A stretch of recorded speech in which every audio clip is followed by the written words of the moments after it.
Venezuela पर कुदरत को पाईमान।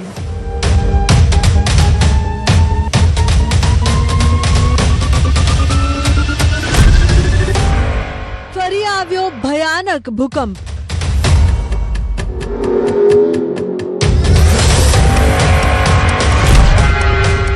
एक 1000 થી વધુ લોકોના મોત।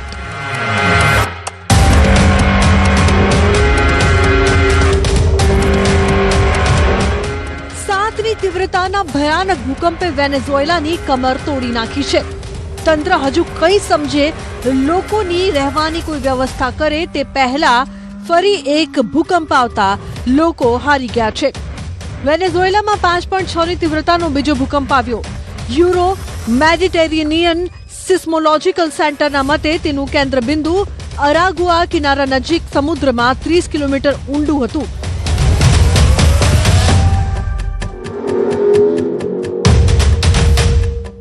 આ ભૂકંપ 24 જૂને 7.2 અને 7.5ની તીવ્રતાના બે શક્તિશાળી ભૂકંપ પછી આવ્યો છે। ત્યારબાદ શનિવારે 4.9ની તીવ્રતાનો ભૂકંપ આવ્યો છે।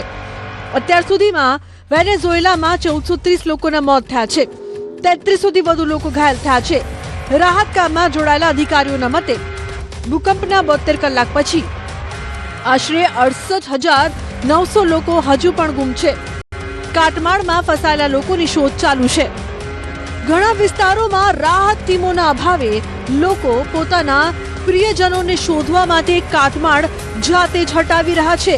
ઘણા પરિવારો ઇમારતોમાંથી કાટમાળ દૂર કરવા માટે હથોડા અને અન્ય સાધનોનો ઉપયોગ કરી રહ્યા છે। વેનેઝુએલાને મદદ કરવા માટે ભારતે શુક્રવારે ઓપરેશન એમિસ્ટાડ શરૂ કર્યું। એમિસ્ટાડ એક સ્પેનિશ શબ્દ છે જેનો અર્થ મિત્રતા થાય છે। સ્પેનિશ વેનેઝુએલાની સત્તાવાર ભાષા છે।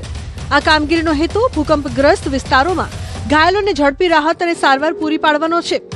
ભારતીય વાયુસેનાના 2 C-17 ગ્લોબ માસ્ટર વિમાન દ્વારા આશરે 35 ટન રાહત પુરવઠો આ વિસ્તારમાં મોકલવામાં આવ્યો છે।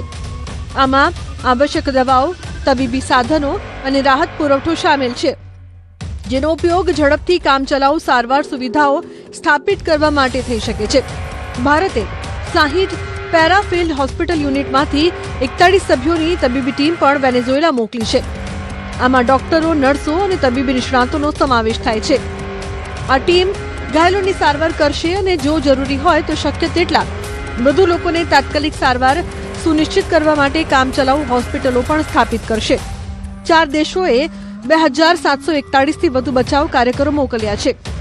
ઇન્ટરનેશનલ ઓર્ગેનાઇઝેશન ફોર માઇગ્રેશનના મતે વેનેઝુએલામાં આશરે 6.76 મિલિયન લોકો ભૂકંપથી પ્રભાવિત થયા છે, જેમાંથી આશરે 2 મિલિયન રાજધાની કારાકાસમાં રહે છે। મોટી સંખ્યામાં લોકોએ પોતાના ઘર ગુમાવ્યા છે, જેના કારણે તેઓ શેરીઓમાં અથવા કામચલાઉ શિબિરોમાં રહેવા મજબૂત થયા છે।